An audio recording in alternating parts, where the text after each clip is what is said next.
All right, you're on, George. Okay. Uh, Good morning, everybody. Welcome to another version of It's iBugs Life. This is our every fourth Thursday we meet here to discuss different things that you can do using alternative techniques in the home, preparing meals, whatever we can come up with. And before we get actually started with the event, what we're going to do is if you have an area, like if you got background noise, make sure that you put your cell phone mute, and that way it won't cause any distraction.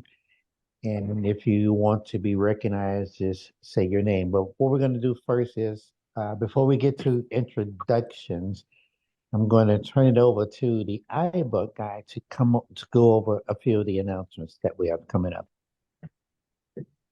All right. Yeah, thank you, George. So, just a few things here in the coming week. Starting tomorrow night, we have our regular iBug Night at the Virtual Movies, and kind of keeping with the upcoming holiday weekend for some people. We're showing Easter Parade. That's a movie classic from way back in 1948, starring Judy Garland and Fred Astaire. It's a musical. There'll be a number of songs, dances that you probably recognize. I guess the most obvious one is from Easter Parade is where the what's it, Easter Bonnet song was sung by Judy Garland there, and Fred Astaire does another one. I can't remember the name of the song. Well, anyway, so yeah, so come join us tomorrow evening, starting at 7:15 p.m. Central on the same Zoom line, and we'll have some little games and fun before the movie starts at 8 p.m. And then afterwards, we'll have some Q&A and trivia related to the movie. Then the weekend, we won't have anything going on, but we'll be back Monday night for our regular iBug Buzz that starts at 7 p.m. Central.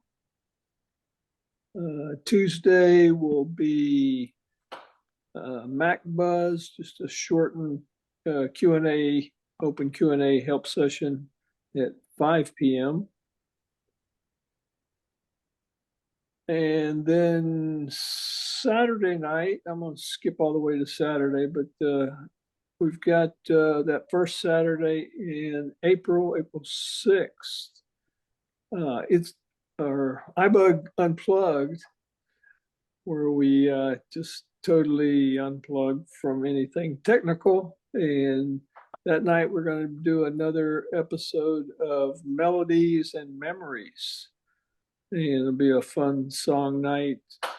Just looking at, we'll be playing with different songs from actually over the last 4 decades. So it should be a lot of fun. Invite you to come join us for that.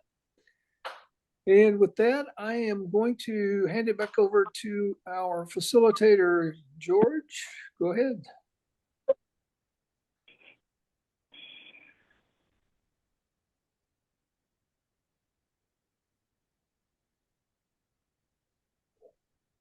Think you're muted, George.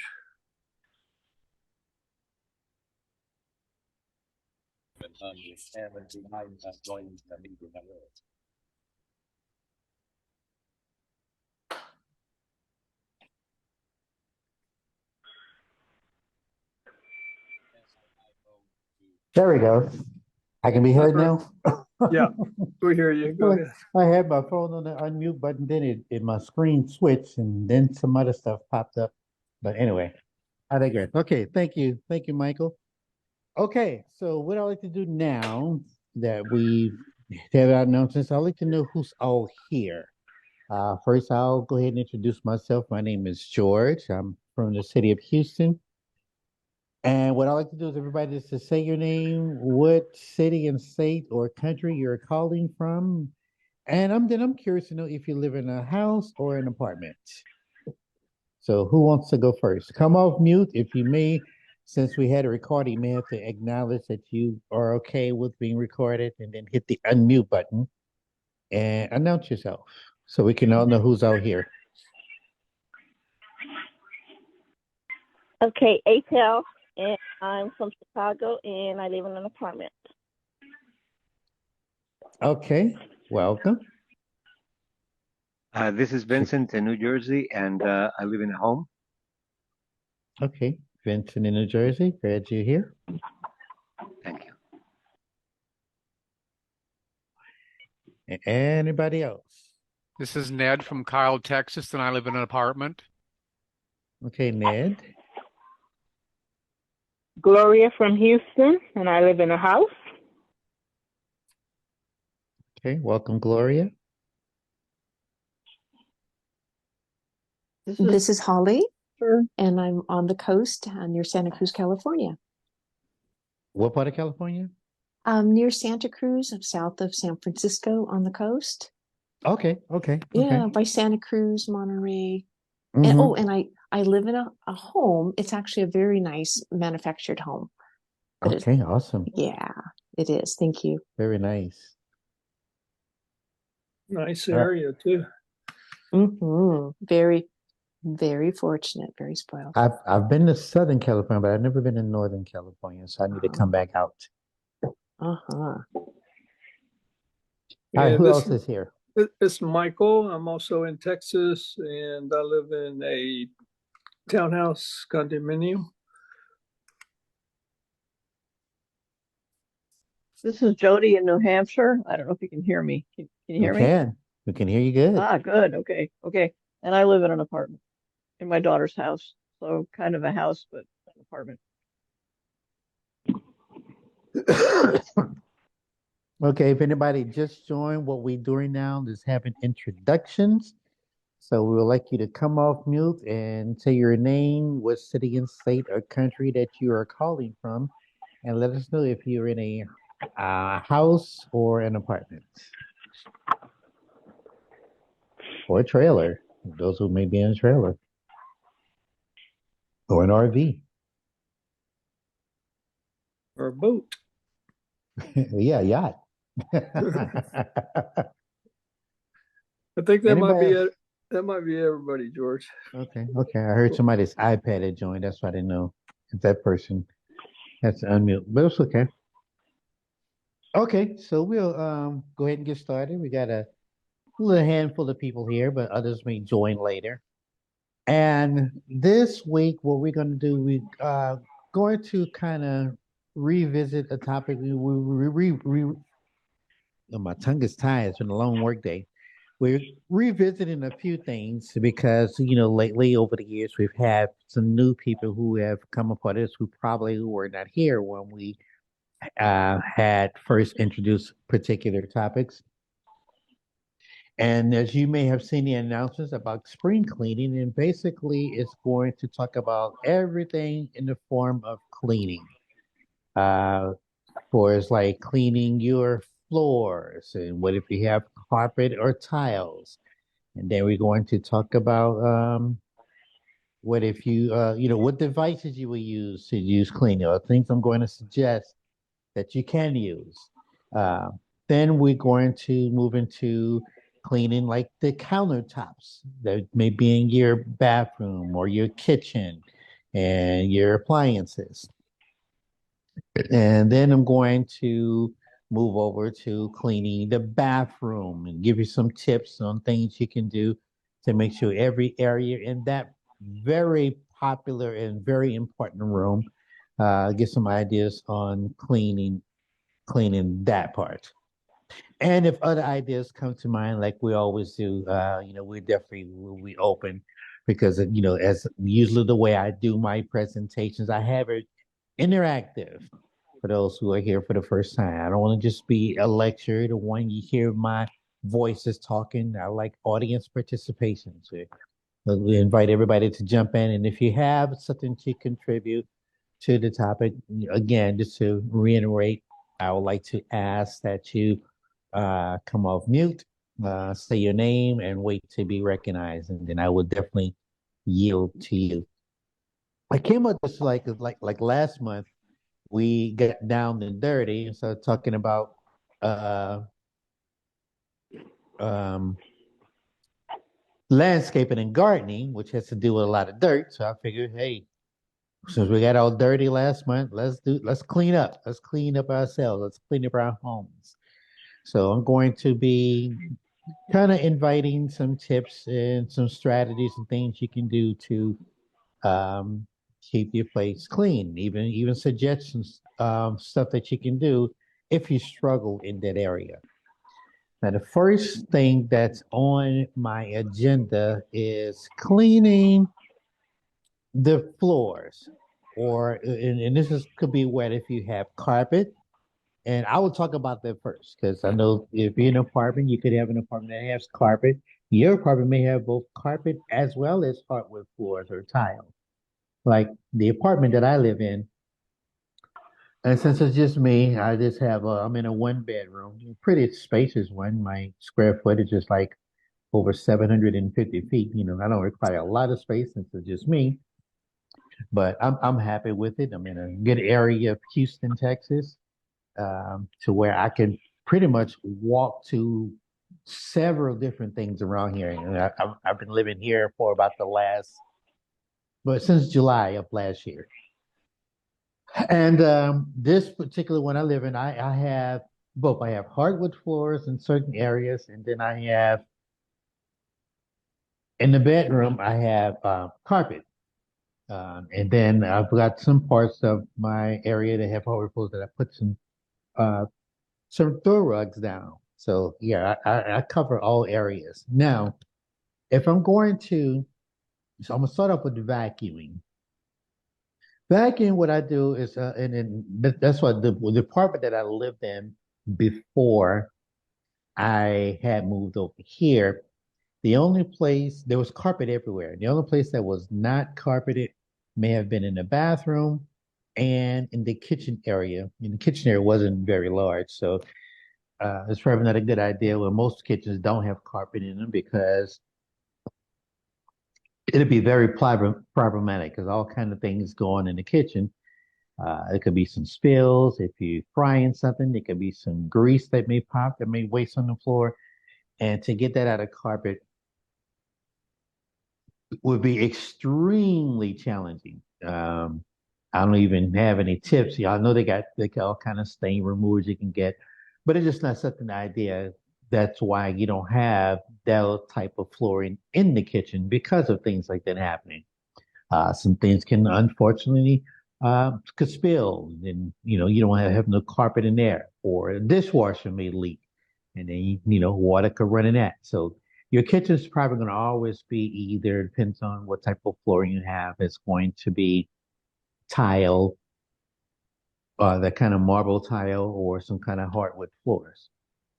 But as I was indicating, I was going to start off with the carpet area in my bedroom.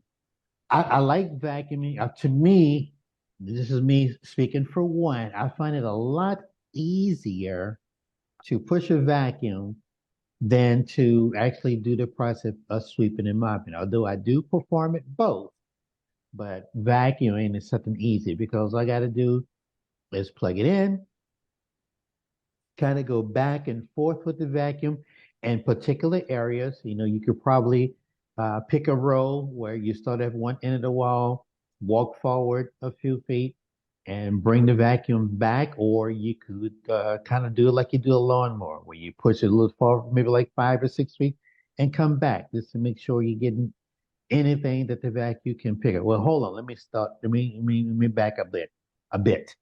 Before you actually start vacuuming, maybe even turning it on, make sure that your floor or the area that you're going to be vacuuming is clear of such things that could really interfere with the operation of the vacuum cleaner, such as strings from shoes or some kind of yarn or thread or something that would probably could get caught up in the vacuum that will probably stop the brushes from turning, and will stop the vacuum from operating pretty good.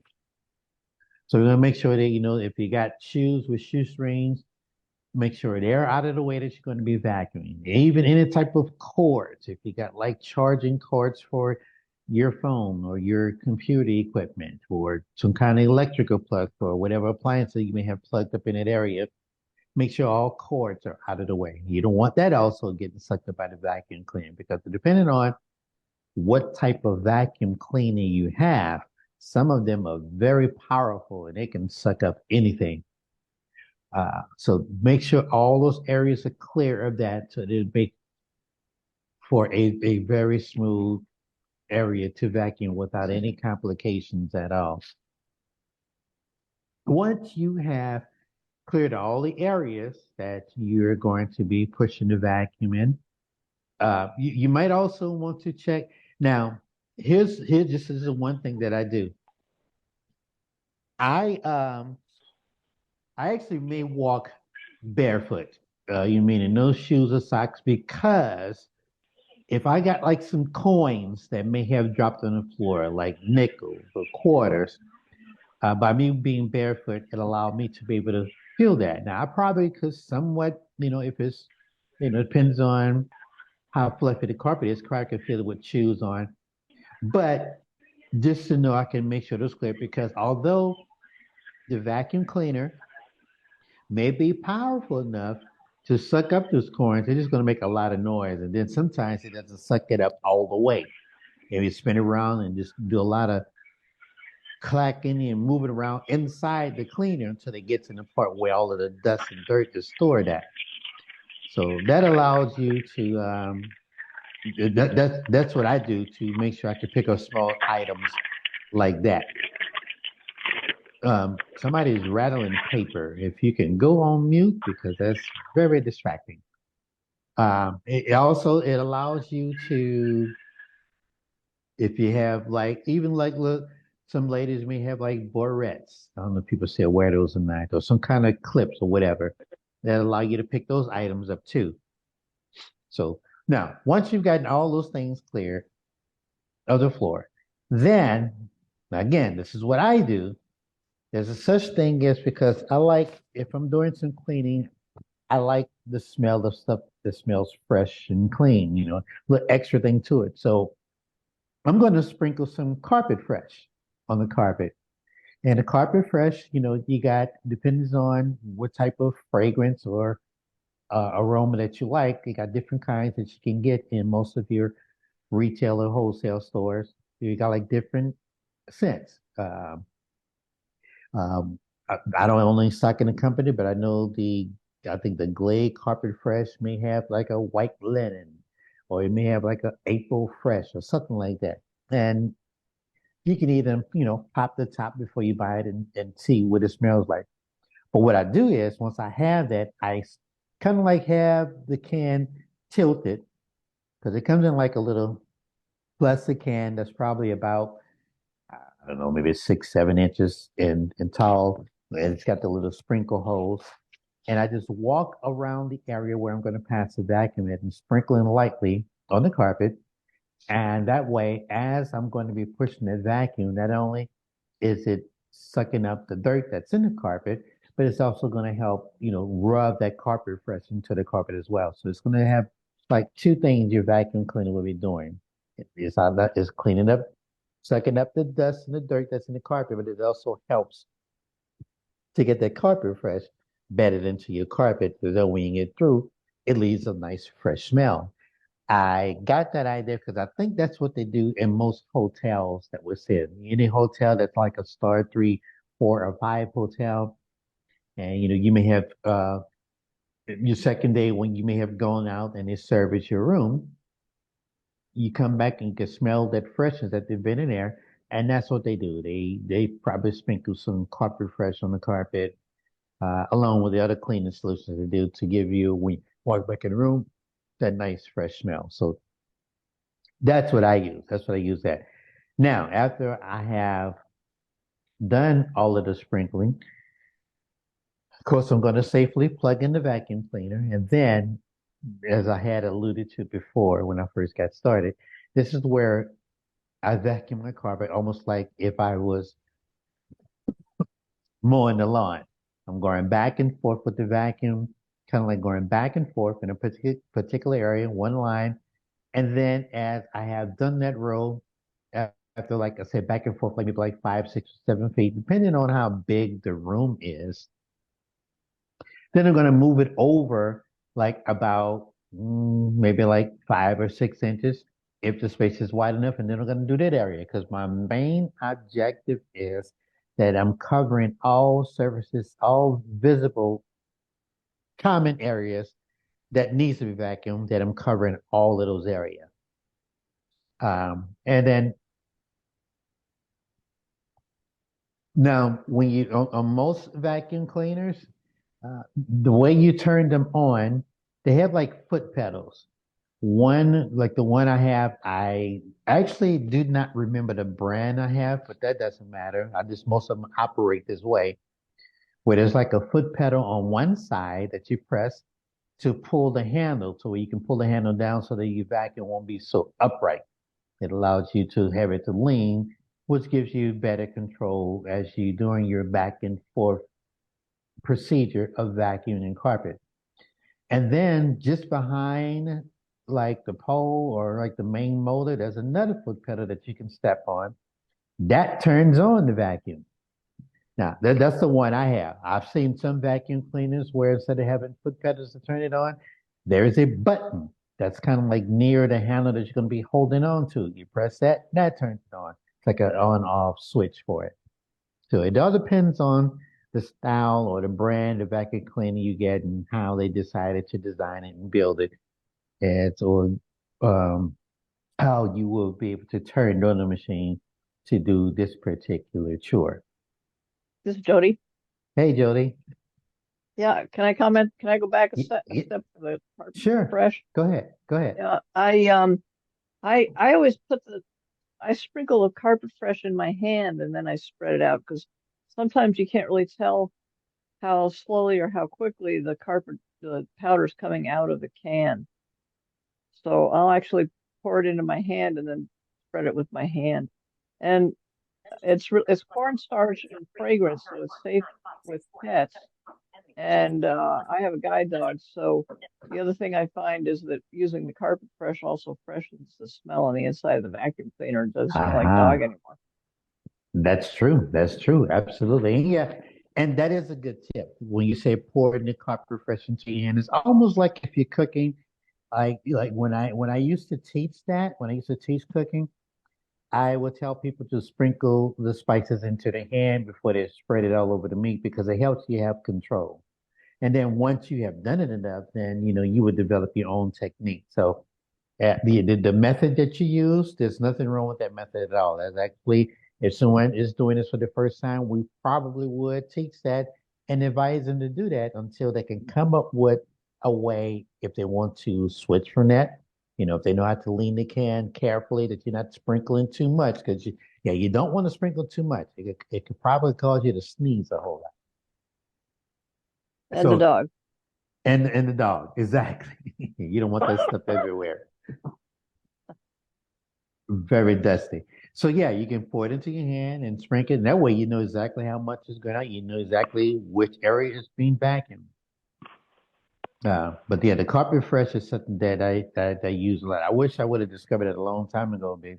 But I know when I did discover it, it definitely helps give you that nice fresh smell. And like you indicated too, those who have service animals or who have pets, you know, the carpet fresh will definitely help eliminate the smell of the pet hair or the smell of the pet.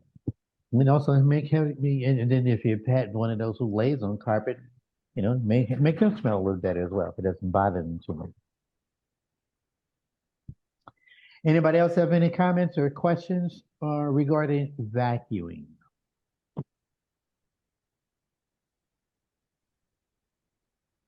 Okay.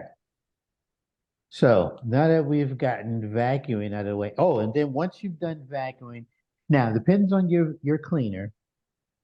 Uh, since we have so many different models, this is where either if you are someone who is adventurous, or if you mess with vacuum cleaners a lot, you probably can easily to tell as to when it's time to change the area where all of the particles have been collected to, to pour it out. Um, I know back in the day, almost every vacuum cleaner had what they call a vacuum cleaner bag that you have to buy, and you can detach the bag from it and throw it away. Uh, when it gets kind of like too full or too heavy. But lately, the last three vacuum cleaners that I've purchased don't have a bag. They have like a area, like a tube or to the storage area where all the dust is collected. And you get to press a button to pull this whole thing off and then go over your trash can, press another button that releases the part, like the bottom of it, and all of that dust and stuff that is piled up can empty out into the trash can. Because you definitely will have to change it every so often. You don't have to change it every time, although depending on, how much you've picked up. Now, if you're someone who probably has like pet hair, those individuals probably would change theirs all the time because as long as that hair is staying in there, and when you vacuum, then you put that aroma back into your carpet, even on top of the carpet fresh. So they kind of like help your vacuum cleaner stay kind of fresh and clean as well. You may, if you have pets, you may want to change that on every time. But if you don't, the storage container is usually big enough, and depends on how big your place is as well, will determine how often you need to change it. Myself, since only my bedroom is the part that needs carpet, and then of course the throw rugs that I have thrown down, I got some real thick ones, so I do vacuum them. I may have to change my container, empty out my container probably for like every three, four, maybe even five vacuums before it's time to empty it out.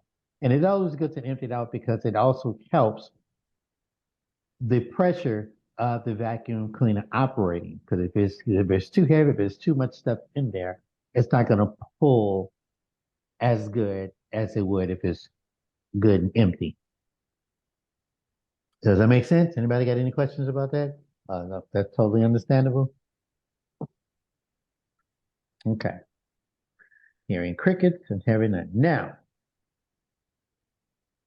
I'm going to move over to the hardwood floors or tiles, if you have those. Now, they got several things techniques you can use to make sure that stay clean. One, you can go do the old fashioned, the stuff that will never die, always be there, meaning the broom and the mop. Now, sweeping, especially for those of us who don't have any vision at all, yes, it's a challenge, but it can be done. Um, if you can either use what we call a push dust mop, which helps to, it's kind of like a flat, it's not like a stringy mop. And I don't know, I'm saying stringy because I don't know the technical term those little strings are called when you actually are doing mopping. And it depends on what kind of mop you have too. They got all kind of different gadgets and stuff you can use when you get to that part of the floor. But there's a thing called a dust mop, which is very flat. It's got kind of clothly, and it allows you to. It is probably about, if I had to guess, like maybe a foot wide or maybe 10 inches, depends on what kind you have. But it allows you to really push the dirt and the dust that you can slide it, and you can either push it into a corner, one particular room where you're going all into one corner before you would get like a dustpan to pick it up. Or if you don't have a dustpan, some people can use a sheet of paper to get all of the dirt onto this paper and then empty it into the trash can. But I will recommend that if you get in a broom or something like that, have like a dustpan, and that way you can have it placed in one particular area and push everything into one corner. I always say in one corner because that way you can go. You have a one particular area that you're going to sweep or push the dust mop with all of the dirt and dust into one particular area, and it make it easier to pick up once you're done. And kind of like what we've done with the vacuum cleaner on the with the carpet, you can use that method, like well, I wouldn't say go back and forth. So it's not the same method. I'm going to correct myself on that. But it allows you to just, find one particular designated area, like a corner. It's not an essential area, so you can push all of the dust and dirt in that one area. And then that way you can get your dustpan, or if you don't have a dustpan, get a sheet of paper and slide carefully everything on to this dustpan or that paper. Now, then there's the broom. If you don't have the dust mop like I was speaking of, the broom is, I guess, those little straw things. Now, okay, now this is what I do. And if anybody have a different technique, I welcome you to go ahead and chime in and do that. But if I'm in one area, let's say I'm in my kitchen, I will pick my designated corner and I'm going to sweep everything too. So I would just take my broom, so stand it up, and I can swing it back, hitting the floor, and make sure, not wild, not real hard, but just kind of like carefully that, and you can even hear it too, that you're going forth in one particular area, and you just make sure you cover every area. Like if you want to go in one particular line, going back and forth with the sweeper, with the broom, and make sure it's going forth into the one corner that you have picked to put all of the dirt in. And then you move over a little over to maybe the left or the right or whatever one you started in, and do the same thing there. And make sure what the main objective is, that whole particular surface area, that you swept all of that, and it's pretty clear. And you can even walk barefoot in that area too, so that way you know that you've gotten everything. You can feel it, with the surface of your bare foot, or get down on your hands and knees if you want to do that. But that's the one way to have during all that type of extra cardio and hurting your back. Having no shoes or socks on would help you to determine. And this is the method I use because I don't have any vision. Now, those of you who may have some residual vision, then you probably have the fortunate ability to see if all the dust and dirt in the area that you're sweeping has gotten picked up or has been swept in that area into that one corner. Now, once I got everything in that corner, that's where I would take like the dustpan, and you can set the dustpan down, swipe the broom carefully that is going onto the dustpan. And this is where me myself, I'll probably get down and look to make sure that I have gotten everything up onto the dustpan, and then pick it up lightly, because the dustpan has like, it's real flat like at the bottom, so it allows, when you're sweeping something into it, to easily go into the dustpan. Now you don't want to sweep too hard because you don't want the dirt and the dust to go over the pan, and then you got to sweep again because it's missed it. Once you have gotten enough of that in the pan, then you can empty it into your trash can. Then you can look again to make sure you got it all of it out. Now, some people may use they got some electronic brooms. I remember the last time I did this presentation, which was a couple of years ago, I had recommended a device called a swivel sweeper. Swivel sweeper is kind of it's a mechanical type broom. It's very lightweight, probably weighs like about maybe 2 or 4 pounds. And it has like these brushes that turn in every direction, meaning it has like 4 sides. There's brushes on the left side, on the right side, in the front and in the back. And these things are constantly turning. And what it does is you slide it on the floor, and they call it the swivel sweeper because you don't have to do like a broom where you're sweeping in one particular area. You can just lay it on the floor, or not lay it, but place it on the floor and just go all over the area. You go round and round in a circular motion if you want to. You can go back and forth. And what it does is it is picking up the dirt and it's putting it in like a storage area. And that's pretty much an easy way to get your floor swept what happened to go to the point of using like a dustpan and or a sheet of paper if you don't have a dustpan because it's going to store it all in that particular storage area where the brush is sweeping all the dirt up. I don't know if you guys, I don't know if my background can be heard. That's a device there. The only reason I said I had recommended that 2 years ago because I think this particular electronic device has been discontinued. I remember looking about maybe like about 6 months ago because I think I was going to get somebody one for might was for Christmas and I couldn't find it anymore. Oh, I know what it was. I had misplaced or lost the charging battery because it comes with a rechargeable battery, and I had no idea what I placed it. I don't know what junk drawer I had placed it in, or what particular counter I had placed it at, or storage area. So since I know I did needed to swivel sweep my floor, I just went on Amazon and did a search for sweeper parts, and they did have it.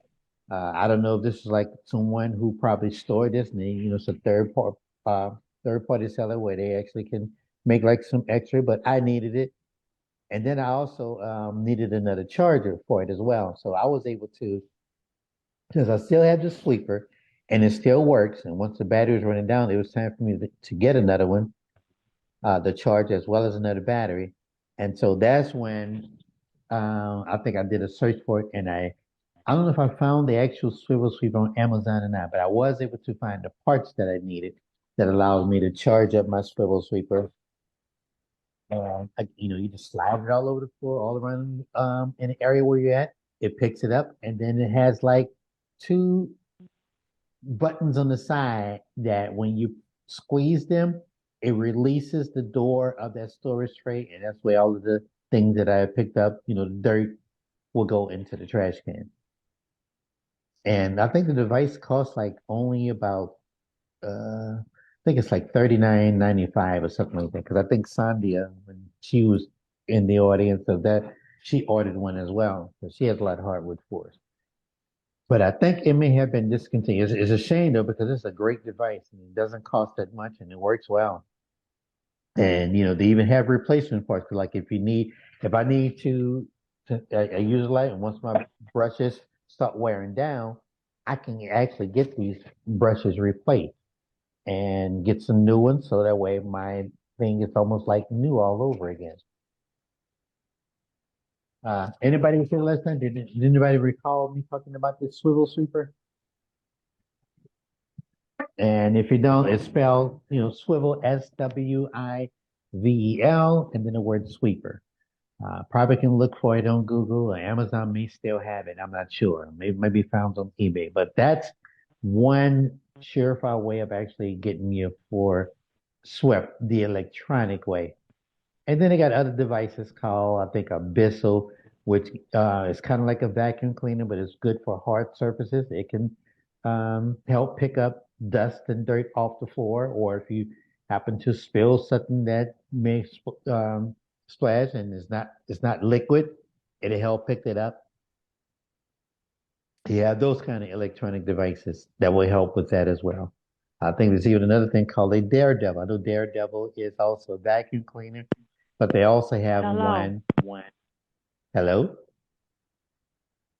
Yay. You're off mute and we heard you say hello. Oh, you might was clicking over. So I think she was on the landline phone. Okay. Any thoughts or questions on sweeping or any techniques that you use that's different from what I do?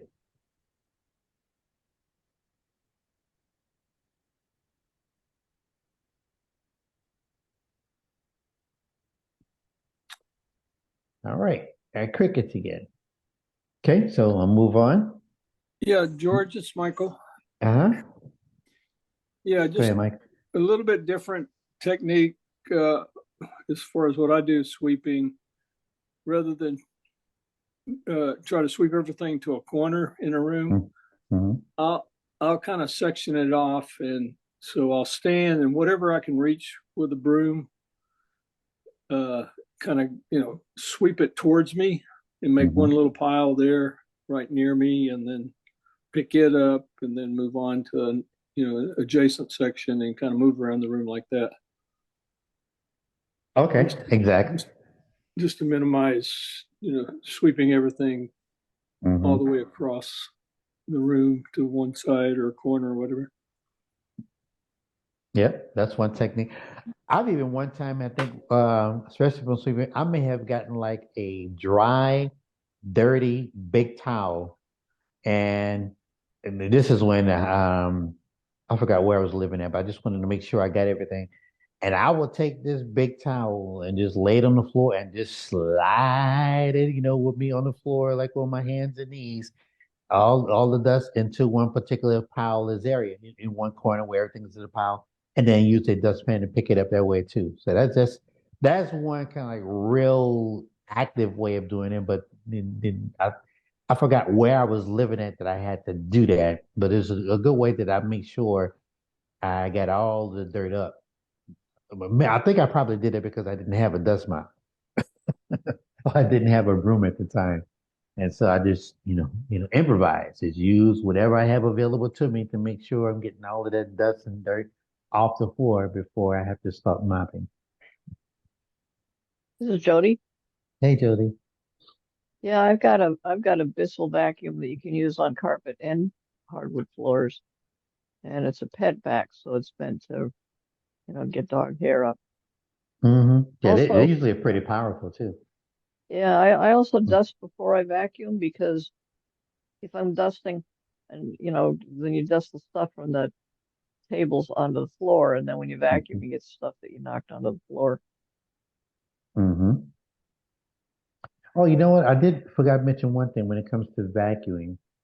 Vacuuming, yeah, although it's definitely good for carpet, most vacuum cleaners nowadays have what they call these attachments. They have like little extra holes or extra little extensions that will allow you to get into like corners. Like, for example, if you need to, if some stuff has piled up in between the cushions of your couch, or you probably couldn't reach all of the area on your floor when you vacuum, and you want to get into like the corners. If you're a real sticker, because sometimes I am meticulous, want to make sure I get everything. And you can take these attachments and just go over all in those corners that your vacuum cleaner probably couldn't reach. And you can, get dust sucked up that way as well. And you can hear it because things seem to pile up in the corner, especially if you have electronics. Only electronics seems to just pull dust from out of the air and anywhere, and then it stores it, and it's always in corners or whatever.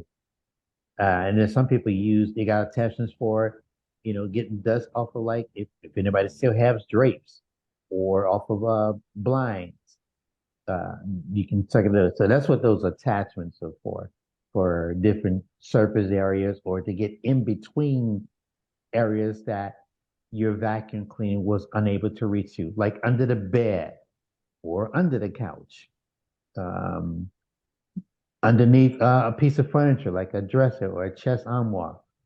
That's what you can definitely use these attachments for. You can also use these attachments, like Jody was mentioned. She has this Bissell vacuum cleaner that's good for carpet as well as hard surfaces.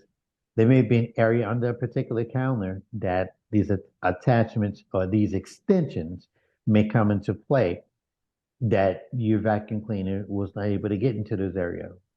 For example, like there's an area in my kitchen that's in between like my refrigerator and the stove, or the refrigerator and one particular counter. It's so tight there that I may need to use the extensions or the attachments to get in that very small area. So that's one way of making sure you gather everything. Now, This, this is Vincent. go ahead, Vincent. Yeah, I also use the attachment, the one that is used for to clean sofas, for example. Mhm. I use it for the grids that are on the side, with the for ventilation, just to remove any dust that accumulates there. And I do that usually every 2 weeks. to Mhm. keep that area clean so it will not be, dispersed with the air that we breathe. And Mhm. also for the, the area where I have the uh, heating and air conditioning, coming in from the floor. So I use the extensions to clean up any dirt that may have, gotten in there. And once again, I don't do it every time, but maybe every like 3 weeks or something like that. And the other thing that I do is I don't have much traffic in the house as I used to before because it's only two adults that live here. But I usually have the carpet professionally cleaned every 3 years, just to remove any grit, anything in there by more powerful, with something more powerful than just vacuuming. Absolutely. I'm glad you brought that up, Vincent, because I didn't write that down, but I'm glad you mentioned it. Yeah, it is a good practice and a good idea to have, and it all depends on how much traffic is in the place where you live. Like if you're someone who entertains a lot, you have people over, or you have a family and everybody's there, you're walking, bringing in all kind of particles of stuff from the bottom of our shoes that we brought inside from outside. Because although we may wipe our feet on that floor mat on the outside of our door, there's still you're not going to get everything. So it may be a good practice. Again, it depends on how much traffic is in your place. Some people may have to do this every month, maybe every 3 months or whatever. But it's a good thing to probably have your carpet steam cleaned or shampooed.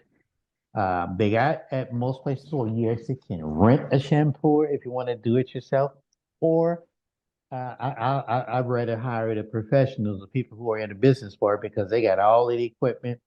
They got the hot steam they can put on there right away, and they will definitely make sure it helps keep your carpet good, fluffy, and fresh as well too. Now, when you do have your carpet uh, deep clean, or freshly clean like that, most places will have you to say, move your furniture over so they can reach all of the areas. And they may recommend that you do not walk on the carpet if you can for at least, I don't know, 2, 3 hours, because it is going to wet the floor, and you want to make sure your floor is dry, because then if you walk on a wet carpet, then of course you're going to leave prints and footprints and dirty up your carpet again. So it might be one of the things that when you do have that done, that you can plan an event or plan a way of leaving the house for a while, so that'll allow them to go ahead and do their work.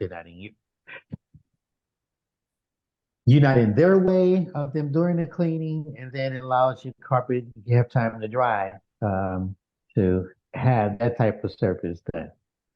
And usually you got different companies that provide that type of service. There's always some kind of specials, like a 2-room special or a 3-room special for a certain amount, like maybe like 3 rooms for $99 and get a room free, or vice versa.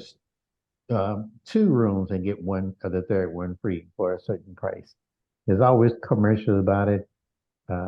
What's that one company? Stanley Steamer. I think they're in every market, almost all over the country. There's a Stanley Steamer, and then certain areas of this country have other type of local companies who do provide that service. Some of them even will even clean furniture for you as well. If you need your couch, steam clean, they'll do that for you, depending on the material. So yeah, thanks for mentioning that to me. I'm actually going to make a note in case we do this topic again much later on, that I include to have every once in a while, depending on the amount of traffic that walks in your home, that you have your thing steam clean. As a matter of fact, when I moved in this particular apartment complex, I could tell that someone who lived in here must have had a pet before, and they probably didn't clean as much, because I kept smelling this like a pet that hadn't been cleaned that was in my room. I used plug-ins, I'm using carpet fresh, but I could not get rid of that smell for a while. So since I had just moved into the place, now most apartments here in Houston, because I've lived in different ones, some of them have a rule that every time a new person move out, And so they can prepare the unit for a new person to move in. They would put fresh carpet. They would change the carpet. Matter of fact, I think one of the first apartments when I moved here in 2005, that's the rule they had. And then the second one I moved into, they had that same rule. So I thought it was the norm, but I think this place didn't have that rule. So after I noticed this for about a month, maybe a month and a half, I went to the office and asked them, could I request to have my carpet changed? Because I could tell, I think I even asked them, did they have information on the previous owner? Did they have, not owner, the previous tenant, did they have a pet or not? And I think they said they couldn't find paperwork on if they did or not.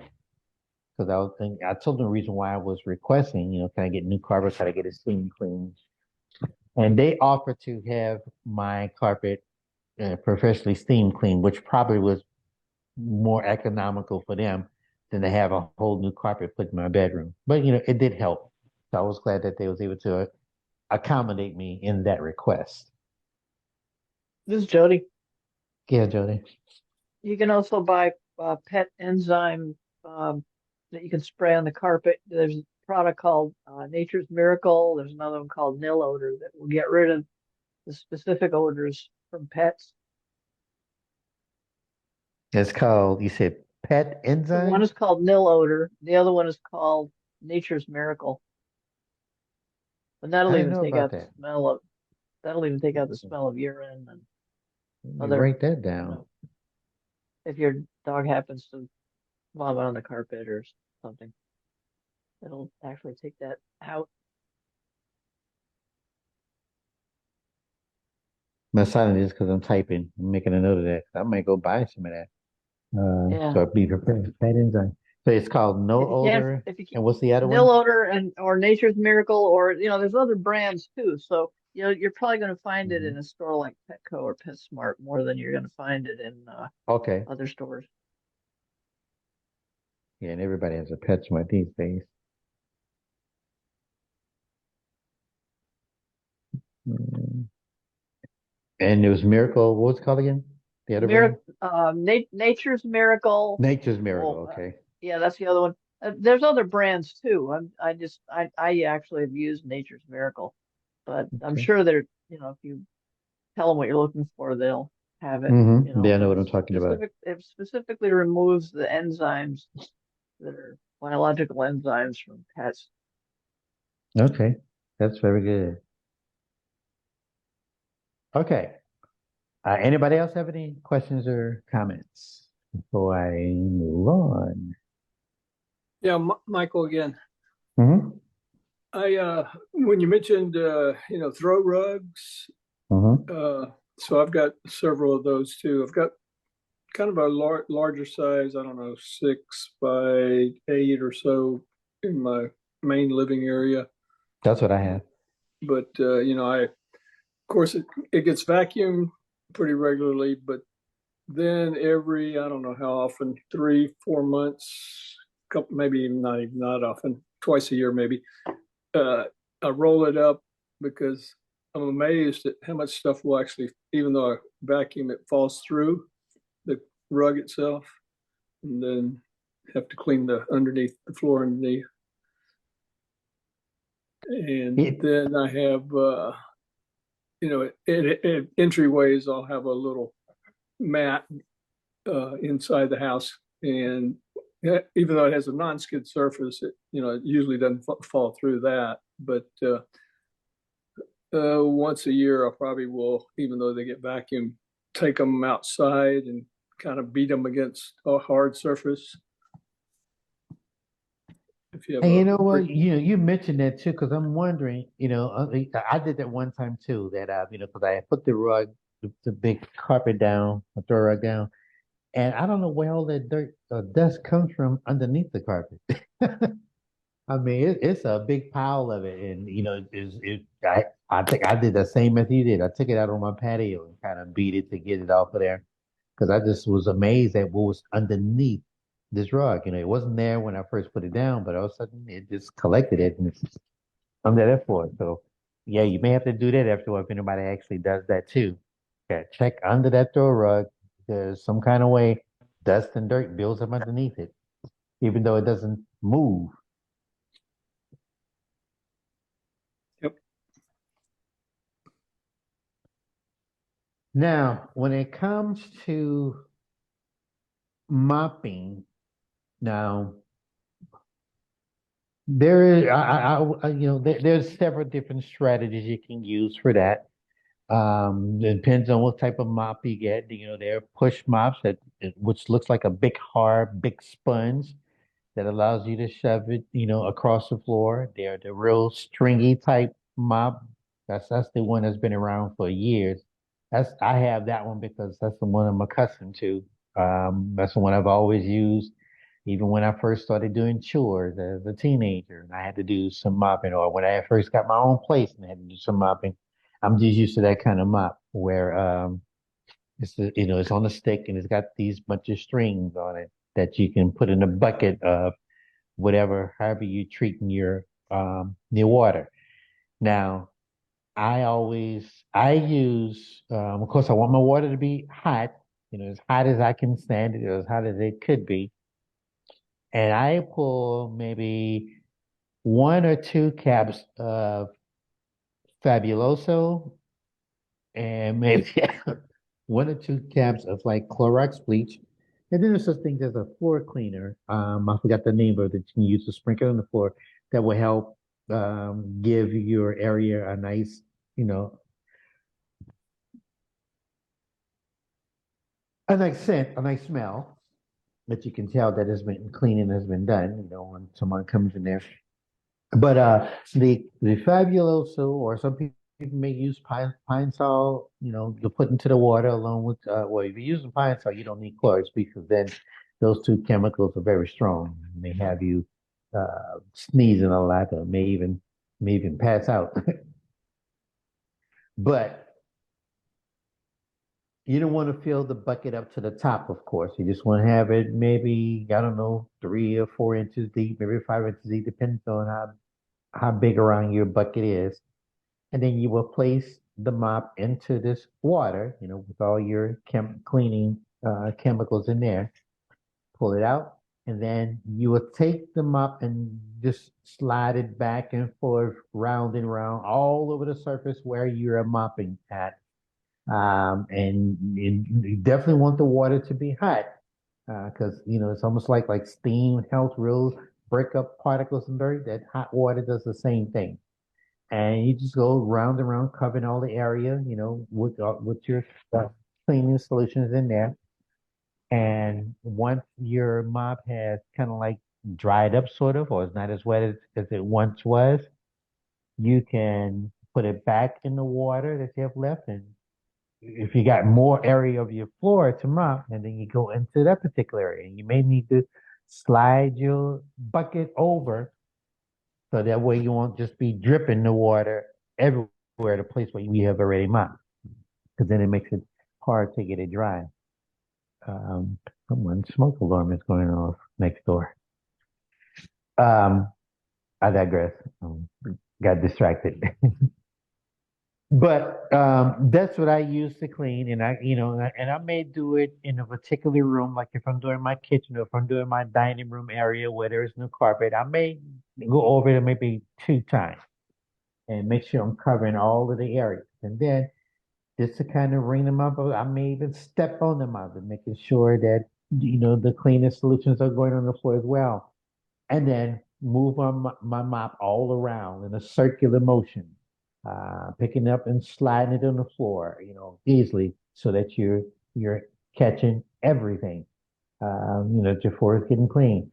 And I do it at least 2 times because I just want to make sure that I have gotten everything. I'm moving my mop back and forth. If there's any stains, if there has been a spill, or there's area that just needs to be clear. Now, of course, it goes without saying, I'm barefoot doing that too. Now, I know folks who are sighted, they can see where they're stepping or where they're going, but I cannot. So I'm going to not have any shoes and socks on when I'm doing my mopping of the floor. And again, I'm going everywhere, and kind of like in a circular motion or side to side, or whatever the motion you pick it up and put it down, go side to side in that area, that I'm covering all areas. And by me walking barefoot, it allows me to really know what area that I have missed, what area needs more attention, or if I need to press a little hard on the mop that I'm mopping at because something may have been, greasy or gotten real sticky.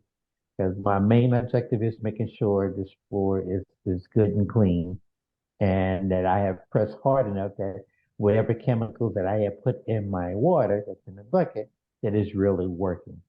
Somebody that came up with this, someone else want to make a comment or make a suggestion? Okay. Hold on a second. I need to plug my phone up because I'm getting low battery.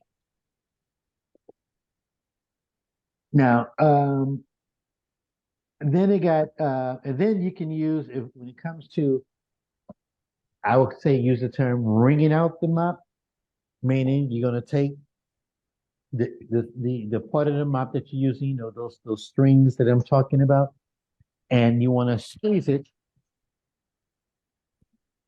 And essentially cut it. I have water in. Rolled away from the blind guy because I don't know where you went. Um, this is a live presentation, ladies and gentlemen. Okay, I found it. I wanted to pick it up right away because I don't want to have to search for it later. Um, when you wring it out, you want to wring it out over the water, and that way your mop won't be, so full of all of the dirt that's in it. And then they got these things called it's gotten real popular, a spin mop. And I don't know why it's so popular. And the only reason I have one because my daughter got me one. She said she noticed everybody was having it in store, so she thought it was a cool gadget. Matter of fact, she even liked it. She said I don't mind mopping because I got this spin mop. And really, it's to me, it's still a mop, but I guess it's the to wring it out. It's a easier process because all you got to do, there's a pedal that you step on and it spins it around. And while it's spinning it around, it's actually squeezing the mop strings so that all the water or you wring it out of the mop that way into this bucket.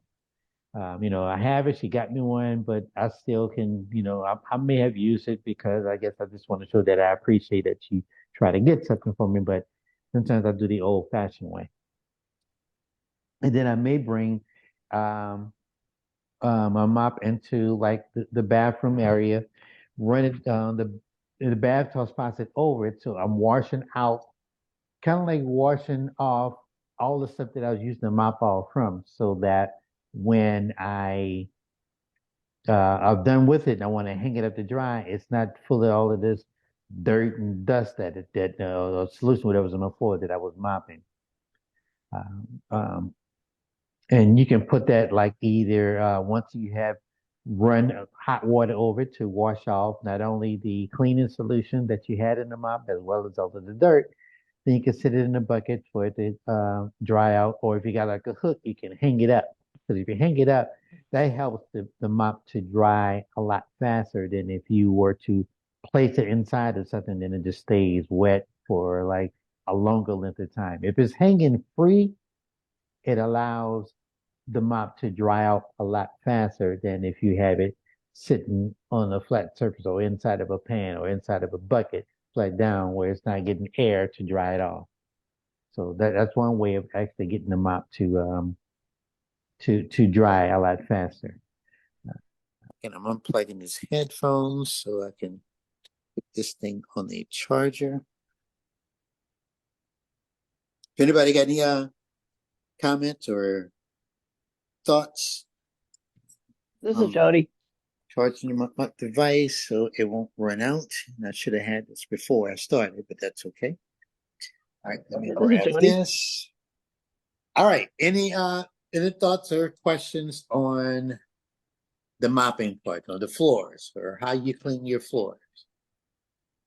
Because next I'm going to go into countertops.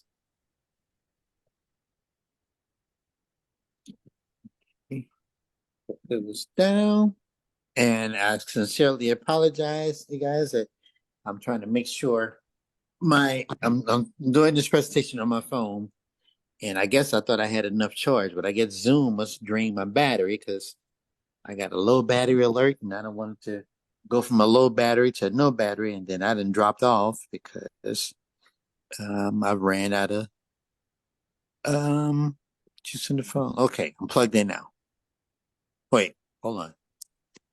Am I still being heard? 1 second. Yes. Yep. Okay, there we go. There we go. Okay. My volume was turned all the way down because now I'm on speaker.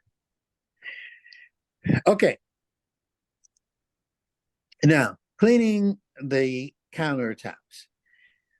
Now, of course, I'm going to make sure anything on my countertop, and the countertops could be like in your kitchen or in your bathroom. Um, it depends on the surface. You can most of the counters are around the sink or surrounded by a sink, and then you may have a counter space where your microwave is at in between, like your refrigerator and the stove, or depends on how your kitchen is set up.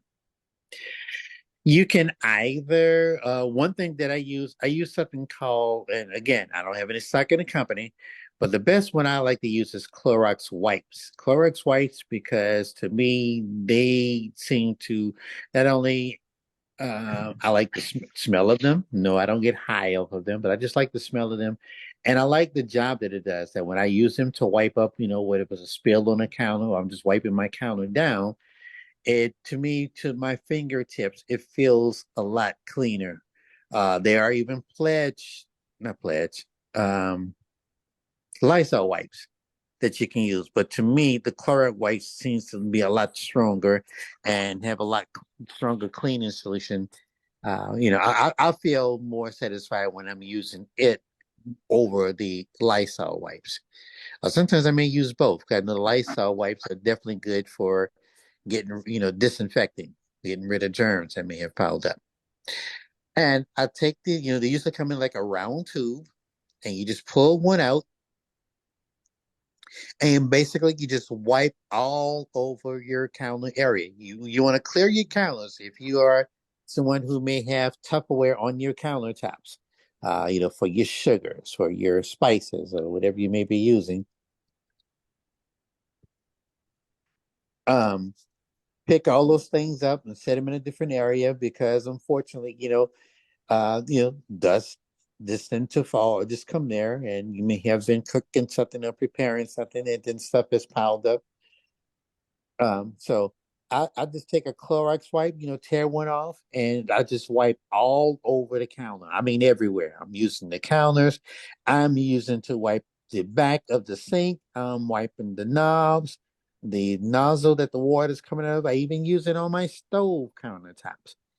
Clorox wipes and Lysol wipes, that seems to work well. That's what I use to wipe with. If you don't have any of those, then of course, yes, you can take, and there's a type of disinfect spray that kind of smells like a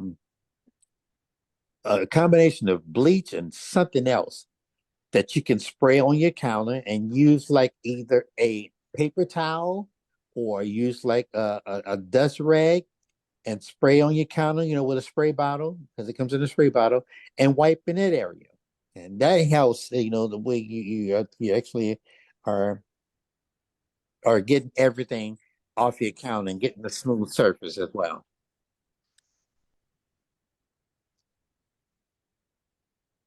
Um, if you're going to clean, especially if you're cleaning your stove top.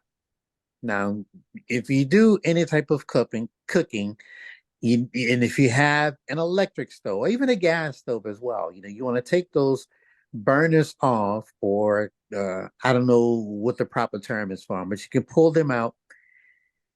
And underneath those, I know on electric they have these little round bowls where sometimes grease or spices or whatever you may have been cooking may have waste in there. So it may be a good practice to check under there at least once a week, or it depends on what you have been cooking, to make sure they're good and clean. You don't want that to pile up because then that could cause um, that could probably cause a fire depending on what's waste in there. And so you can kind of like wash them like you would wash dishes, put them in some soapy water, wipe them down, whatever cleaner solution you're using, dry them off when you're done, of course, and then just put it back inside the stove. Now, the gas burners, of course, they're easy because they're heavier and you just set them on back in place. The electric burners, if you have an electric stove, you have to kind of like take the little two round things that's kind of like in the back and carefully place it inside the hole where it's getting the electricity source that make those coils get hot when you turn on the particular burner, whether you got it on high, medium, or low. But it depends on how much cooking you do. It's always a good practice to make sure you're cleaning those based on the frequency and how they use. Like I'm probably cooking something at least every week. In the morning time, I'm making my bacon and eggs, or if I want to cook myself dinner because I didn't go out to eat, then depends on like I cooked some red beans and rice last week. So depends on how much cooking I do. I do tend to want to make sure I wash those. I probably do it at least once a week, or probably every 2 weeks, because I want to make sure it stays clean. And the more frequently you do it, the easier it is to clean it.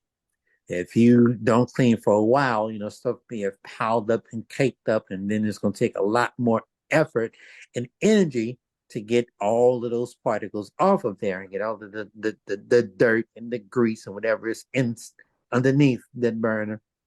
It's may even waste on those coils.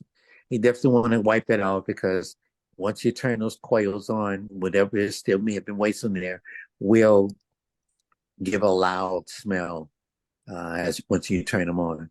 So definitely, I recommend cleaning your stovetop, and if you have a gas or if you have an electric, make sure those things are thoroughly clean as well. Hold on, moving forward here. Okay, there's the stove. Small appliances. That's like your toaster. It's a good practice, especially if you're someone who toasts bread a lot. Crumbs are going to build up, so make sure you emptying those out at least once a week.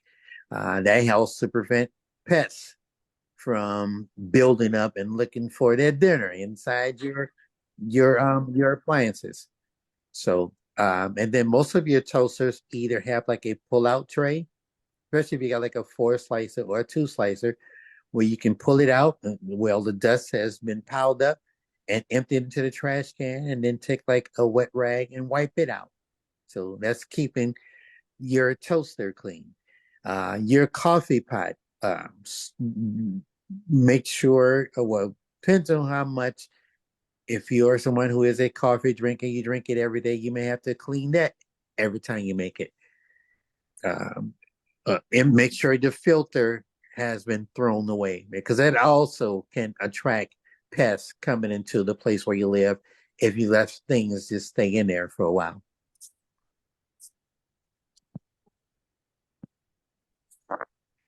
This is Vincent. Right, Vincent? Just a comment on the stove. Usually, I clean every single time I cook. I have a gas stove, and I just want to make sure that everything is,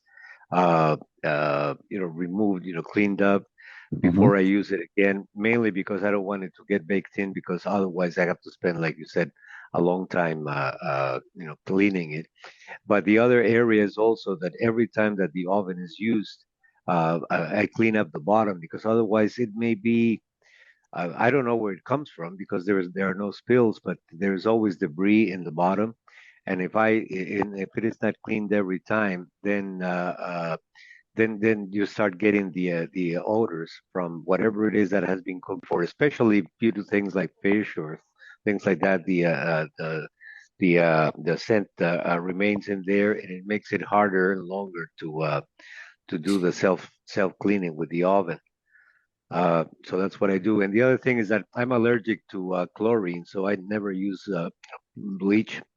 Mhm. I either use combination of white vinegar and water to clean, or the Mhm. hypoallergenic. I think it was I think I used to use a Martha Stewart product, and I used to use that, well, or either the white vinegar with water, also to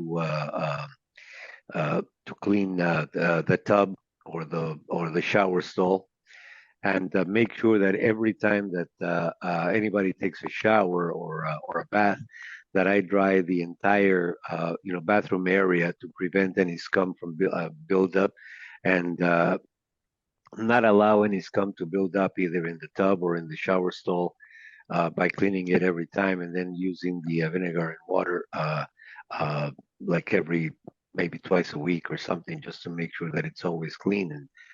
And like like that, my bathrooms, I think I had them replaced, redone about, I think, 15 years ago, and I had some work being done by the same person that had replaced them, and he told me, he says, I don't know what you do, but they still look like, brand new. But once again, I have tile in the bathrooms, and before, I don't use anything, wet to clean up the tiles.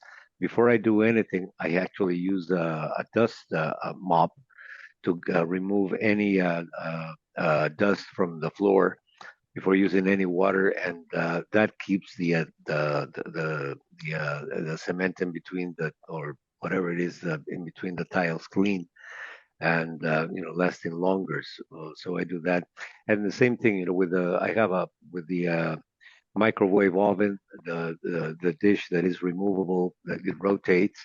I also try to keep it clean, probably clean it twice a week at least, and the entire microwave, once again, to prevent the buildup of anything that splatters, and changing the flavor, the aroma of anything that is being heated.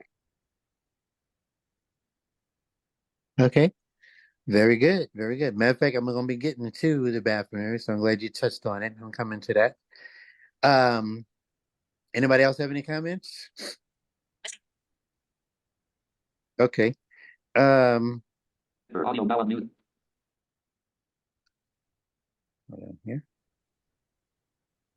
Oh, and the bottom of the oven, I think that just happens because the oven gets real hot, and when we're cooking down there, moisture builds up, and sometimes stuff may just kind of like based on whatever it is cooking, how tight your pan may have been wrapped. Some things may just tend to may ease out and go into the bottom. So yeah, cleaning the oven, check down there at the bottom of that to make sure nothing has been waste because I know once you turn it on, that makes it, the more it builds up, it's gonna make it hard to get off of there. So if you're someone who bakes a lot, use your oven a lot, I would just check it like once a week to make sure there's not no buildup. And if there is, you know, once your oven is cooled off, by the time that it is cooled off, yeah, make sure that's good and clear and clean.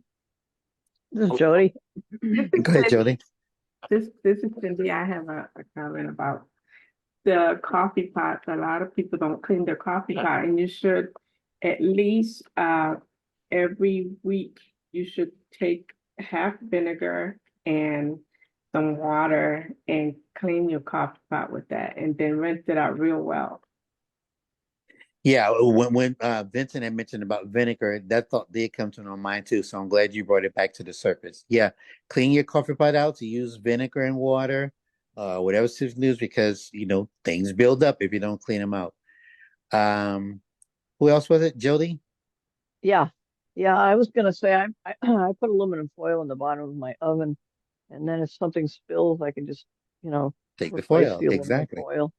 Hmm. The other comment I was gonna make doesn't have to do so much with cleaning, but I have a friend and I have a flat top stove, and I have a friend that also has a flat top stove, and she stored something above the stove, the little cabinet above the stove, and something fell out of the cabinet and fell onto her flat top stove and cracked it. Oh no. So I heard that story and I immediately went and took all the heavy things out of the cabinet above the stove and put plastic up there so that if it fell, it wouldn't break the flat Hmm. top stove. Just a warning. I mean, I never would have thought of that until she had that actually happen. That's an Okay, excellent idea. That's a good idea. absolutely. Yeah. Absolutely. Anybody else? Thought I heard a third person, but I guess not. Okay. Yeah, definitely clean your coffee pot, clean your toaster. I mentioned it. If you use an indoor grill, I clean it every time I use it. Because if that stuff, gets caked up and whatever I may have been cooking, it makes it harder to get off if it has cooled off. So I try to wipe mine down while it's still kind of hot or warm because it makes the residue come off a lot easier. That's if anybody uses a grill. Who's that? Okay, that's someone who's calling for the floor. All right, before I leave the kitchen, I'm going to talk about cleaning the refrigerator. This is And that, Ned. go ahead, Ned. Before Yes, you know. going back to cleaning the coffee machine, what's the ratio of the vinegar to the water? Anybody want to answer that? This is Cindy. Go ahead, Cindy. So it should be a half a cup of water and a half a cup. It should It's half and half. yeah, it should fill your coffee pot. So it should be half and a half. Half a cup of water and half a cup of vinegar. And I usually let it sit for a little while and then I go back and start the machine. Now, would that be the same for a Keurig machine? Yes. Yep. You got to make sure that it's filling up to the level that you make your coffee. To make sure that the whole all the way to the top is being clean. Thank you. Okay. That's good because I don't have a Keurig machine, so I'm kind of ignorant to that. I've been around them. I've used them in hotels before. Matter of fact, in my office we have one, but I'm one of those. I keep forgetting to go buy me the K cup so I can start using it, like some people do. All right. Anybody else? All right. Now, cleaning the refrigerator is something that depends on the person, but every once in a while, I guess it depends on as you're looking. And sometimes things may build up, depends on what type of products we got in there.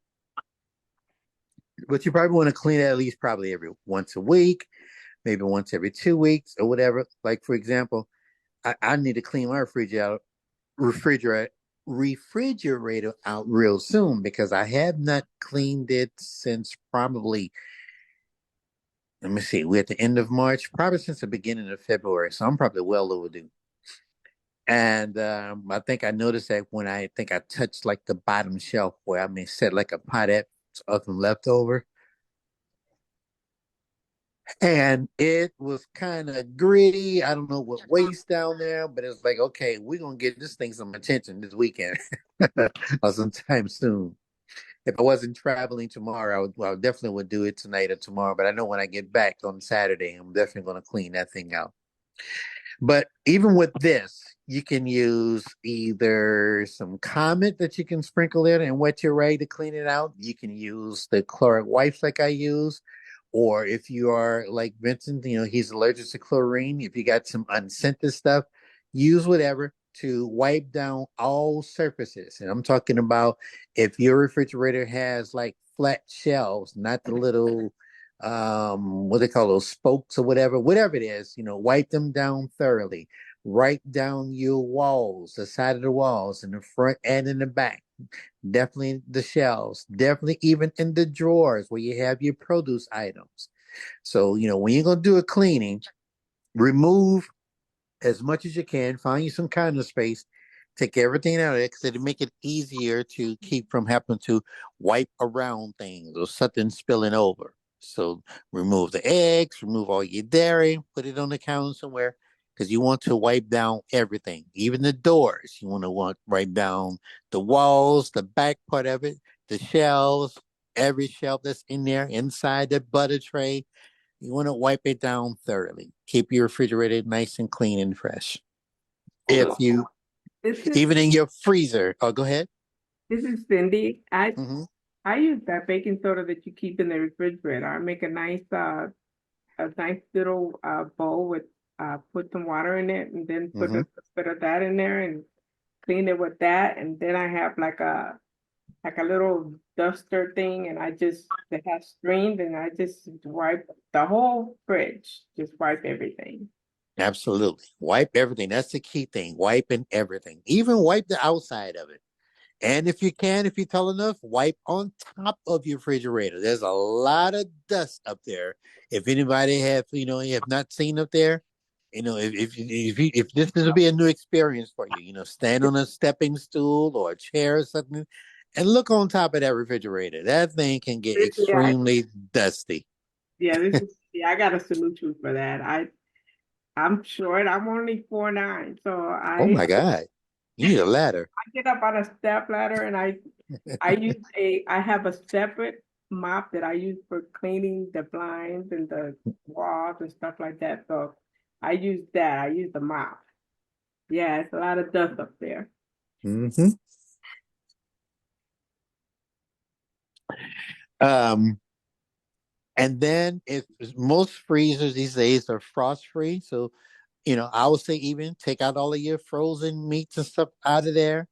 Wipe those shelves down. Wipe everything. The main bottom line is wiping everything in your refrigerator, even the freezer part, so you can keep everything clean to keep everything from building up, which can don't have like germs or just stickiness. It's always good that when you clean your refrigerator, get whatever solution you use. Like Cindy uses baking soda. I use wipes. I would think before I discovered wipes, I used to use Comet cleanser. Where I'll wet the rag, and we just did whatever we could to make sure that gets thoroughly clean and smelling fresh. Oh, wow, it's almost 8:30 already. Um, any This is thoughts? Vincent. Go ahead, Vincent. Yeah, well, the other thing that I do is once a year, I take everything out of the refrigerator and the freezer. I move the refrigerator away from the wall, and I clean up behind it and under it. Sometimes using the extensions from the vacuum cleaner to make sure that all the dust is removed from all the coils Mhm. and let that just in order to keep it in good operating condition. Operating condition. Absolutely. Good job. Excellent. Thanks for that.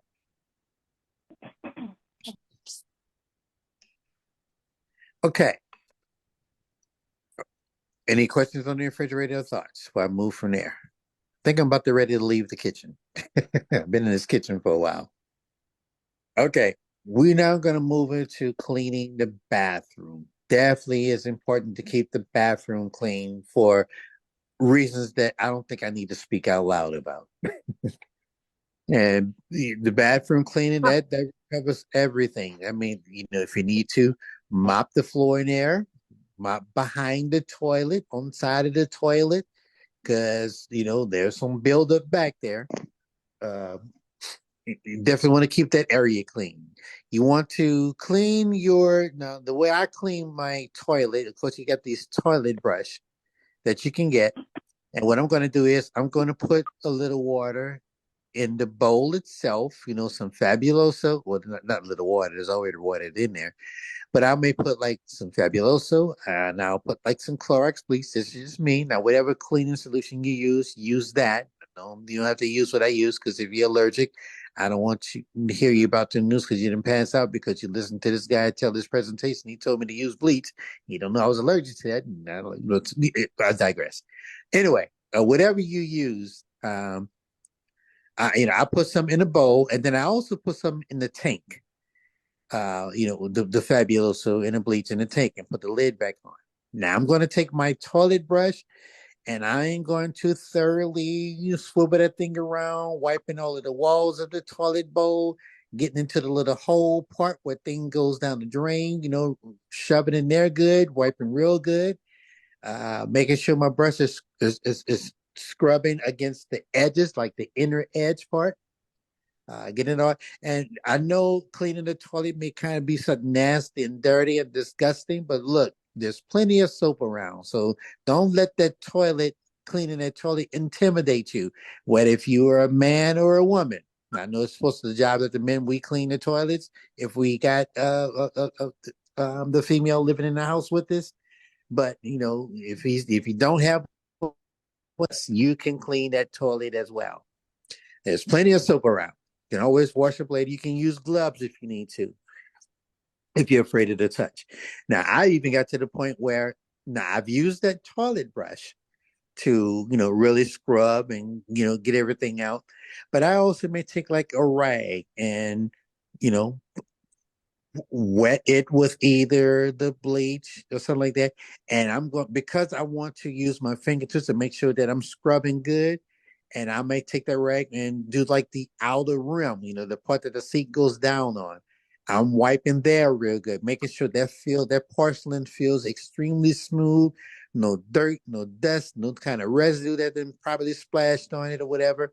I know I'm probably giving too much information, but my main objective is is to make sure that all areas are clean. Even when I lift the seat up, I'm wiping in the area underneath the part that you sit on. In that area, I'm making sure it's clean because if it's up, someone got to look at that. So you want to make sure that part is clean. Definitely disinfect the seat because you want to eliminate as many germs as you possibly can. I will use wipes and a rag or whatever to clean the tank, the outside of the tank. Some people, may clean inside the bowl of the toilet, but sometimes they forget about the toilet tank needs to be cleaned as well. So you'll wipe the top, you'll wipe the sides. You can even drop these little round things inside the water tank that turns the water blue, a certain color. Those are like little bubbles and disinfectant that help keep that part of the water fresh. Now, the reason why I said that I put like some Fabuloso and bleach into the bowl, and I also put some water up the tank, because after I have used my toilet brush, I've gone all the way around, I'm going to flush to make sure all that stuff that I wiped down is going to go down the drain. And by me placing some Fabuloso or some Clorox inside the water that's in the tank, it's going to also put that water back in the bowl as well. And I may let it sit there for a moment to let the fumes or the disinfect of the area clean everything that's probably floating around that I cannot see, or not even being seen in front of the visible eye.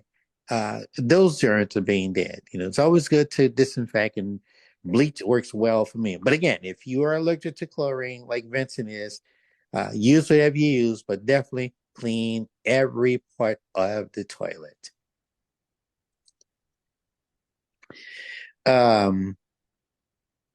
Any questions on or any comments on cleaning the toilet? This is Cindy. So Go ahead, Cindy. yeah, and don't forget the part all the way down to the floor, all the way around that rim. You want to clean all of that in the back. All of that. In the back of it. You clean the toilet like I do. I do, man. I'm getting everything. Because I'm one of those, I'm a man. I don't like my bathroom smelling like a stadium. If y'all know what I mean. If anybody's been to like an outdoor place or a porta potty or someplace just like, I can't stand that smell. I hate even when I walk in a public place that I gotta almost like hold my breath once I'm inside there, because it just smells bad. So I'm one of those, I like fresh smells. And that's why I say I may get this. You go ahead. Hi, this is Asa. I have a question. I had to step away for a little while, but That's I don't okay. know if you covered this, but I hope you can before this call ends. I need a safe way to clean my ceiling fan in my bedroom, and that's one of my biggest things. A safe way to do it without killing myself. Okay. That's what I've done in the past, in the bed, so and that's not working Yeah, anymore. you might fall. Yeah. Okay. We have not covered that, but I can go ahead and address that now.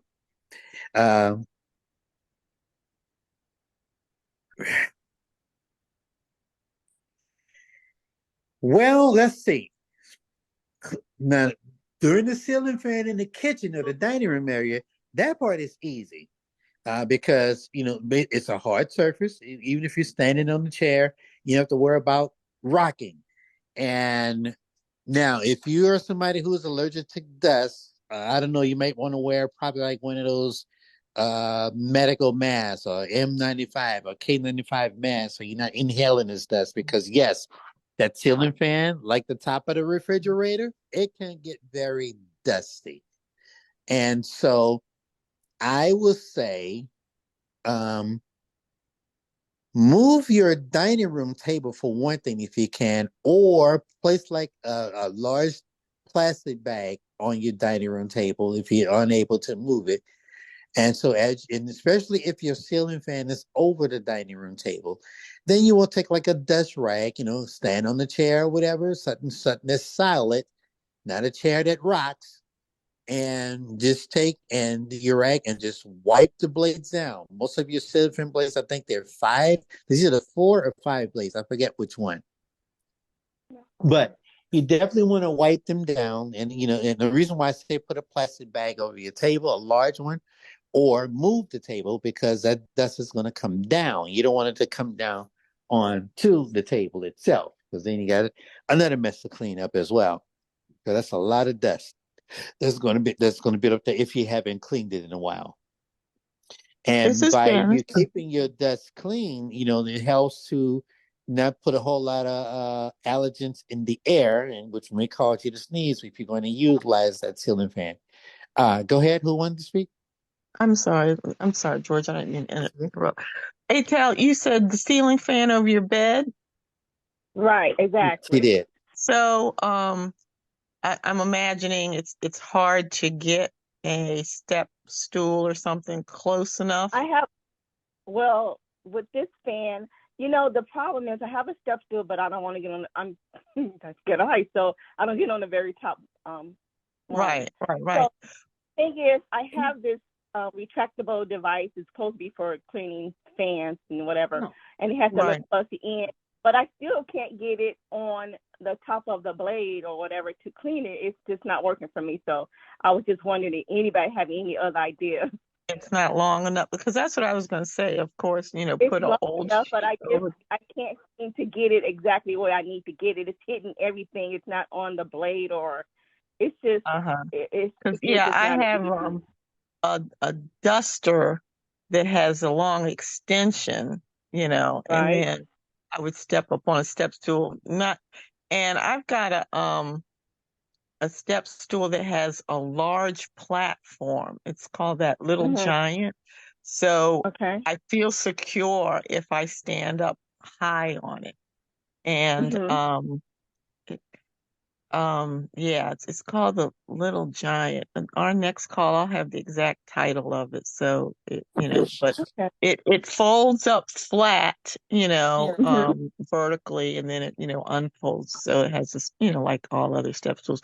But I was going to say Right. either a retractable duster or even a Swiffer, either the wet or the dry, because the dry you'll dust it, but the wet would be good to, get the top of those Right. blades. Right. But yeah, I was going to say That's a good something point. with an extension, but Right. also cover your bedding because you don't want all that Right. to get into your Right. bedding. And yeah, and if And, it comes to a point like because I know we probably change our linen every so often that we need to put fresh sheets on our bed. That might before you put the fresh sheets, that might be the time that you actually can use to clean the ceiling fan because most ceiling fans in the bedroom are over the bed. mhm. So if you're Mhm. wiping down, if it falls down on those sheets that are going to be going into the laundry anyway, then that's it. You just take it off. You got all the dust on there that's on those dirty sheets anyway. Or you can do like what's in there, put something over it.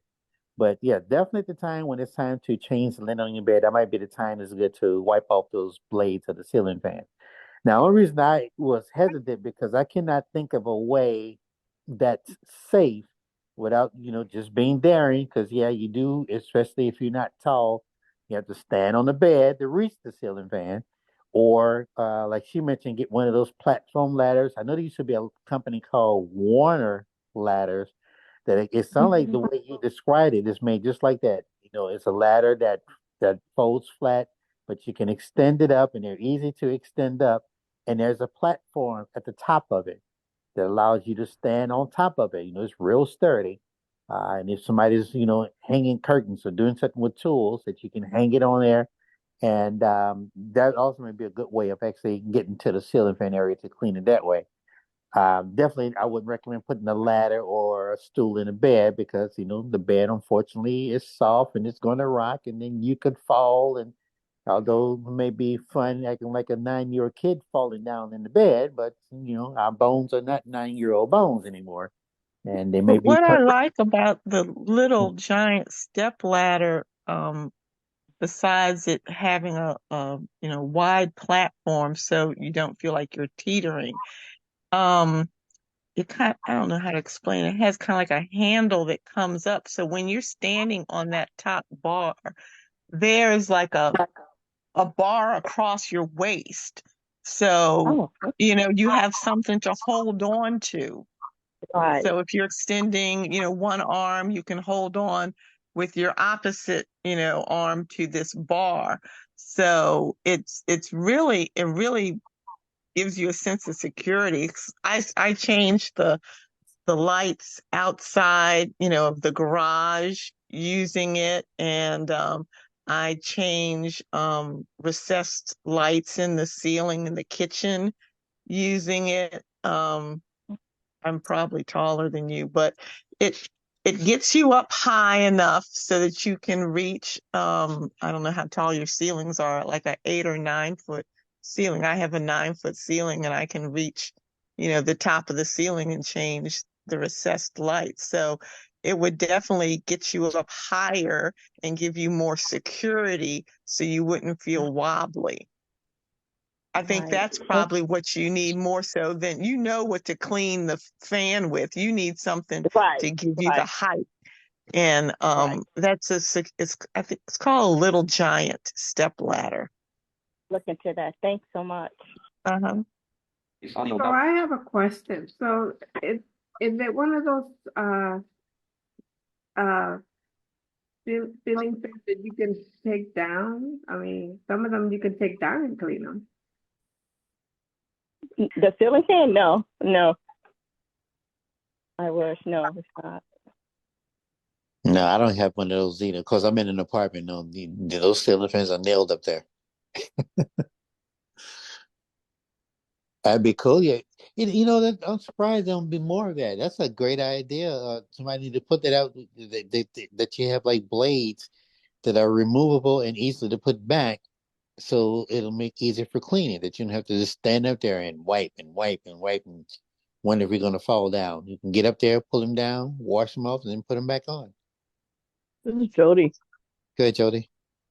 Yeah, you also have to dust the center part where the motor is too, because that gets dust Mhm. on it. But I know I remember seeing a paddle fan duster. It was a long handle with a formed puffy thing that slid over the end of the paddles, which is fine and dandy if you can see what you're doing. But I can't imagine trying to line that up if you can't see the paddle fan. That would be really hard. But you do want to clean the center part, the motor part too. Absolutely. Yeah, anything that's electronic is going to collect dust and collect heat, and that motor does collect that. It can definitely be Yeah. very dusty. Isn't it amazing how a paddle fan can be moving all the time, but it still gets covered with dirt, dust and dirt? It's like you'd think the movement of the fan would blow it off.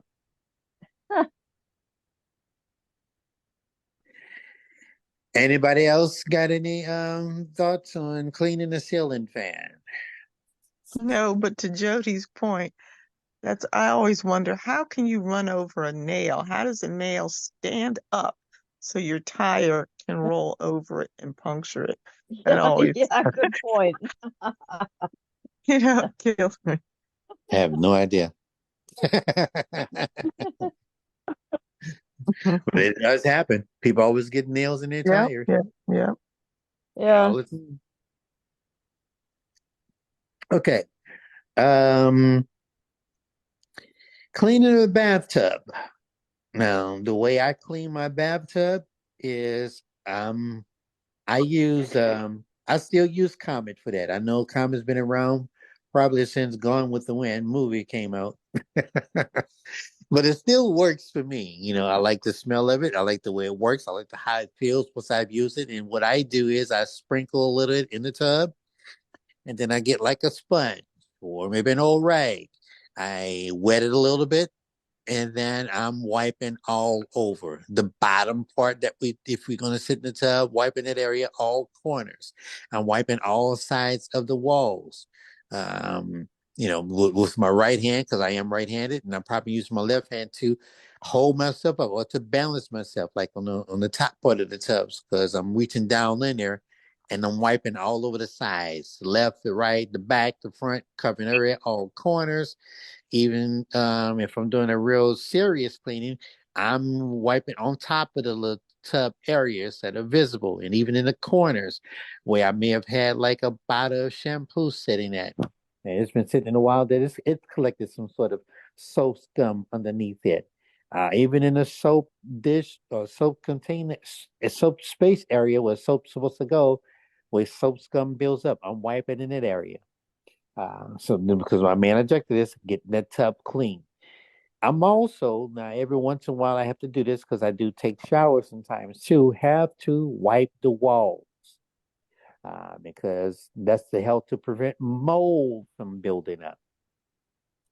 And depending on how long your arm is, do as best you can to wipe all those walls where water may have splashed, the back, the sides, as high up as you can go and let that water run up and use well I oh they got this spray, oh what's that stuff called? It's in a spray bottle. Not Grease Lightning, it's something else. I can't remember what it is, but it also cleans the tub too. Oh, it's Liquid Comet. That's what I've been using lately. Liquid Comet kind of smell like the floor cleaner, but it is for cleaning, countertops and bathtubs and toilet. And I love the smell of it. I don't know the name of the aroma, but to me, it smells good. Once I use it, I've run out. I got to go get me some more. I was glad I discovered it one time. I think I was shopping for the original Comet, and then we found this Liquid Comet, and it actually, to me, performs better and smells different from the powder Comet. But I use that. That's good for like spraying the sides of the walls because it's a spray bottle. I don't have to try to sprinkle Comet on top of it or things like that. I can just use a spray bottle, skeet it, take my sponge or my rag, and wipe it thoroughly to clean my tubs of it. And I even wipe my faucets, because I don't want them even behind it getting too rusty. Where the water comes out, I wipe that down because if water, residue hangs on there, that's how, pipes and things like that do build up some kind of rust. Um, This is Cindy. So Go ahead. what I do, I get in the bathtub and clean everything, the wall, the tub. I do that just getting in the bathtub. But like I said, I'm short, so I can't reach. But it does the job. I'm like you, I want my stuff clean. Mhm. Absolutely. Um, have I covered everything? I have here cleaning the mirror. Now, I may use like some glass plus a Windex and then wiping, but usually when I'm cleaning my mirror, sighted folks have told me I'll leave streaks. And I guess the only way I can get rid of the streaks after I have wiped, using the rag, whatever, I go and get like a paper towels or something that's dry and wipe again so I don't have the streaks anymore, which would affect which cause a problem for people who need to look in the mirror, I guess, to see themselves clearly or thoroughly. Anybody else have any other thoughts on cleaning mirrors? This is Cindy. Uh, I have a good memory for that. Go ahead. When I was Then we'll growing let the gentleman go after you. Go ahead. newspapers. Newspaper?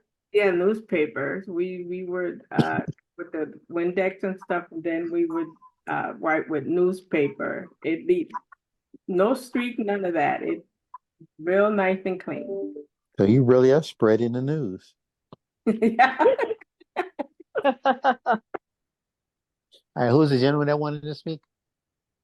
I was going to say the same thing. Newspaper is the best thing because it doesn't leave any streaks. You just roll it up in a ball, put it Uh-huh. in water, clean Uh-huh. it up, and then get a dry one and Mhm. just pass it all over, and there's no streaking anywhere. Okay. Okay, cool. And there What's and the there newspaper? See that? This is Ned. Go ahead, Ned. Yes, yeah, and using newspaper for cleaning your windows is also very good because there's no streaking. Yeah, Right. that's right. I would be afraid to get the ink all over the mirror from the newspaper, but I guess you guys say that works. So I'm gonna do that. I'm gonna Listen, get. Jody. Go ahead, Jody. Another trick I learned if you're worried about streaks is somebody once told me that when you're wiping the outside of the windows, go up and down, and when you're doing the inside of the windows, go right to left. And then if there are streaks, you'll be able to somebody who can see will be able to Mhm. tell whether it's on the inside or the outside, depending on which way the streaks are going. Mm-hmm. Mm-hmm. Oh. Absolutely. All right. Newspaper. Thank you, guys. That helped me out. And you said you balled up the Yeah, newspaper, but who's right? got newspaper anymore, though? Barely. It's still around. Believe it or not, some people You still have to have go paper buy routes. one just so you can do your windows.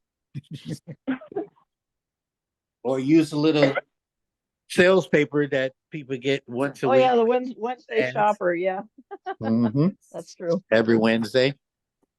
It's allowed for 6 a.m. Is that Bridget?